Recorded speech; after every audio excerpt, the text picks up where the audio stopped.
Nak, tolong nak, sudah hentikan ini semua. Aku malu, kamu selalu menagih hutang tetangga dengan tidak pantas seperti itu, kata seorang ibu. Sudahlah, ibu diam saja.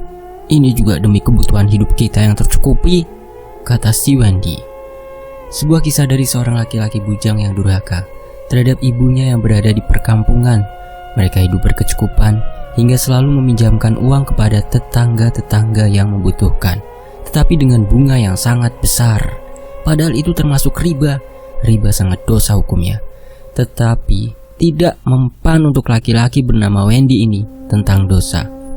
Suatu ketika, ada seorang ibu-ibu yang datang ke rumahnya untuk meminjam uang kepada Wendy. Wendy pun memberikan uang pinjamannya kepada ibu tersebut, tetapi dengan syarat tertentu. Syaratnya yaitu bunganya 2 kali lipat dari uang yang dipinjamnya.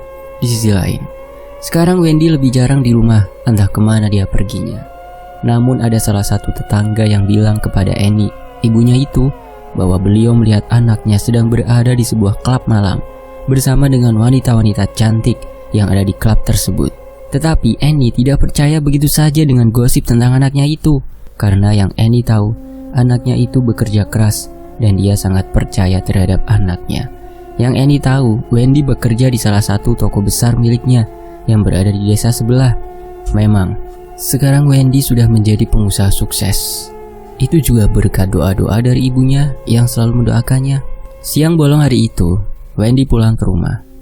Namun dia mampir terlebih dahulu ke rumah-rumah tetangganya. Dengan tangan yang berkacak pinggang dan bertengkar dengan ibu-ibu karena menagih hutang yang sudah jatuh tempo. Teriakan itu sampai terdengar dari dalam rumahnya. Ibunya yang mendengar teriakan anaknya itu dari jauh itu hanya bisa mengelus dada sambil berkata, "Ya Allah, berikan hidayah kepada anakku agar tidak menjadi seorang pelaku riba. Bukakanlah pintu taubat untuknya." Panjatan doanya untuk anak semata wayangnya itu. Seringkali juga Wendy selalu membentak-bentak ibunya sehingga suara tangisan terdengar dari ibunya. Tetapi Wendy tidak memperdulikan itu. Dia sangat kejam terhadap ibunya. Kalau diberi nasihat selalu tidak didengarkan olehnya. Waktu itu Ibu Annie pernah tidak sengaja menyenggol barang milik Wendy di dalam kamarnya. Saat membersihkan debu-debu di kamarnya, tiba-tiba salah satu barang milik Wendy terjatuh di senggol ibu hingga pecah. Walaupun tidak sengaja, tetapi Wendy tetap saja memarahi ibunya dan membentak hingga menyuruhnya untuk mengganti rugi. Di dalam rumahnya tersebut ada sebuah kamar kosong yang terkunci rapat. Tidak ada yang boleh memasuki kamar itu kecuali Wendy sendiri. Ibunya yang mencoba masuk pun tidak diperbolehkan. Mereka hanya tinggal berdua saja di rumah ini karena ayahnya sudah meninggal sejak saat Wendy duduk di bangku SMA. Apalagi Wendy anak tunggal. Ayahnya meninggal karena menderita sakit parah semasa hidupnya yang merenggut nyawanya. Semenjak ayahnya meninggal, Wendy jadi tantrum anaknya, sering marah-marah dan bentak ibunya. Annie, ibunya itu memahami keadaan anaknya selama ini karena dulunya dia sangat dekat dengan ayahnya.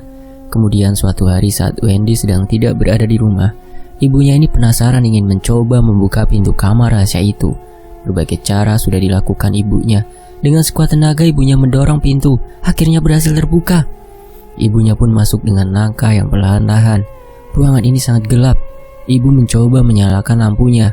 Semuanya serba hitam, mulai dari spray hingga semua yang ada di dalamnya bernuansa hitam.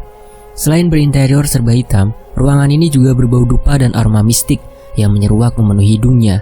Mata ibu tertuju pada lemari yang ada di pojok ruangan itu. Lalu dengan perlahan ibu menuju ke lemari itu. Setelah dibuka ternyata di dalam lemari tersebut berisi tumpukan uang yang jumlahnya sangat banyak. Ibu pun sontak terkejut dan menutup kembali lemari itu. Di samping lemari terdapat meja kecil yang berselimut kain hitam. Ibu melihat ada sebuah kotak yang saat dibuka kotak itu berisi rambut-rambut panjang yang terbungkus kain putih.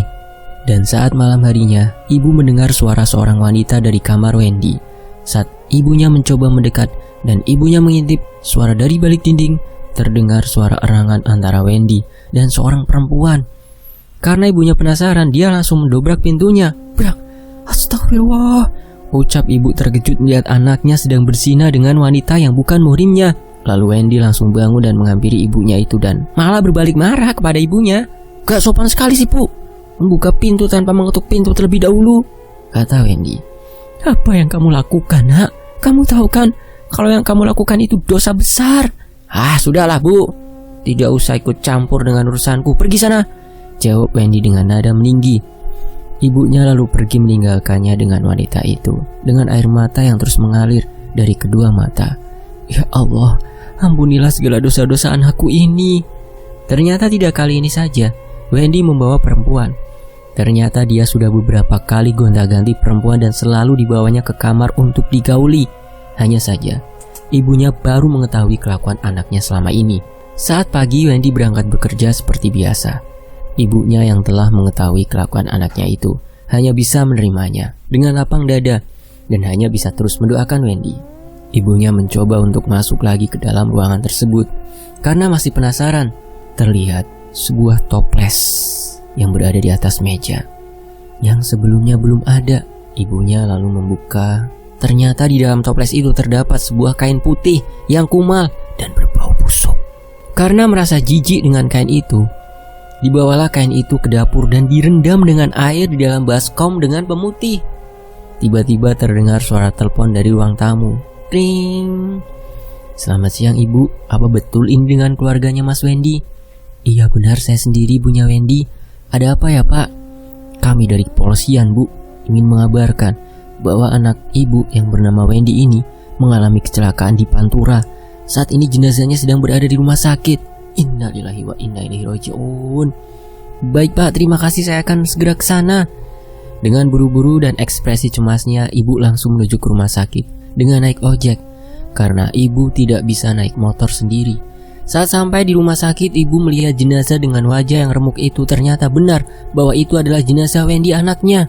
Katanya Wendy sedang mengendarai mobil dengan laju yang sangat kencang dalam kondisi mabuk.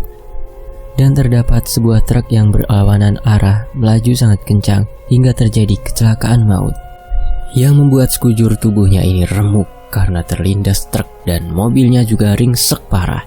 Singkat cerita, acara prosesi pemakaman pun berlangsung.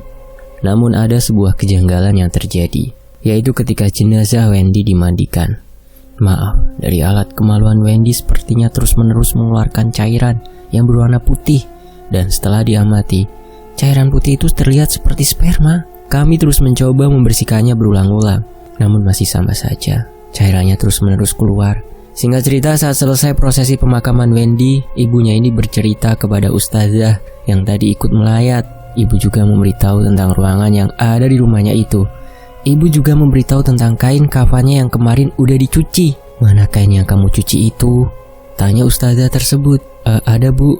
Sebentar saya ambilkan, jawab ibu seraya beranjak mengambil kain tersebut. Ini, Bu, kainnya. Ibu menyodorkan kain putih yang sudah dibersihkan dan disetrika terlebih dahulu. Masya Allah, ini bukan kain biasa, Bu.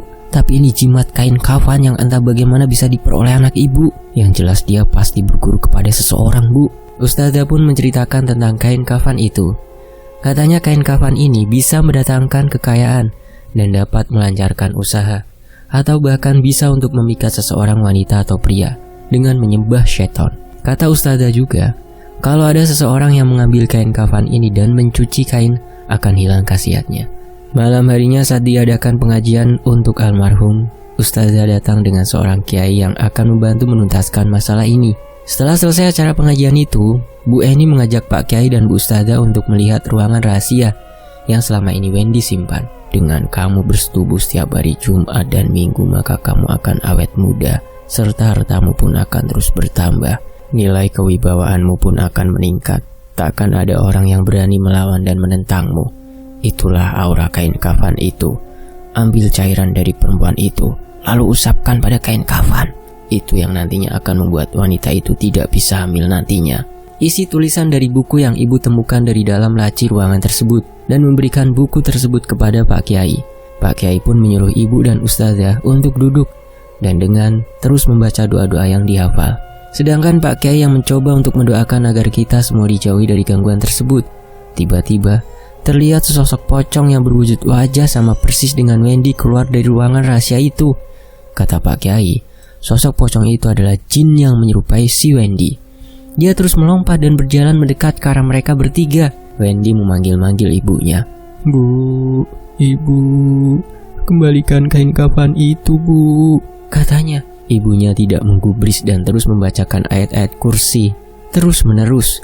Saat sosok pocong itu mendekat ke arah Pak Kiai, tapi tetap tidak bisa karena sudah dibatasi oleh Pak Kiai. Sosok pocong itu pun akhirnya terpental ke belakang. Pergilah ke alammu, atau akan aku bakar kau dengan ayat-ayatnya, kata Pak Kiai. Namun tiba-tiba sosok itu secara perlahan menghilang entah kemana perginya, dan menjadi segumpal asap yang meninggalkan jejak. Ibunya hanya bisa menangis dan terus mendoakan anaknya itu. Ibu juga sudah memaafkan anaknya selama hidupnya yang sudah durhaka terhadapnya. Dari kejadian itu, Ibu Eni mendatangi ke rumah-rumah tetangga yang hutang kepada Wendy sudah dianggap lunas dan meminta maaf atas kelakuan anaknya semasa hidupnya. Sisa semua uang yang ada di dalam lemari tersebut Ibu Eni bagikan ke tempat panti asuhan, bahkan panti jompo, supaya almarhum didoakan dan diampuni segala dosanya. Sedangkan wanita-wanita yang digaulinya oleh Wendy saat ini ada yang sudah menikah tapi tidak dikaruniai anak. Ada pula yang telah meninggal dunia dengan keadaan badan membiru karena selalu digauli Wendy. Dulu wanita-wanita ini seperti terhipnotis oleh Wendy dan diiming-imingi akan diberi uang banyak. Jadi wanita mana yang tidak menerima ajakan Wendy tersebut? Sekarang Ibu Eni juga sudah pindah dari kampung itu dan meninggalkan rumah itu. Dia sekarang kembali ke rumah orang tuanya yang berada di kampung lain. Dari kisah ini semoga kita bisa mengambil hikmahnya. Selesai.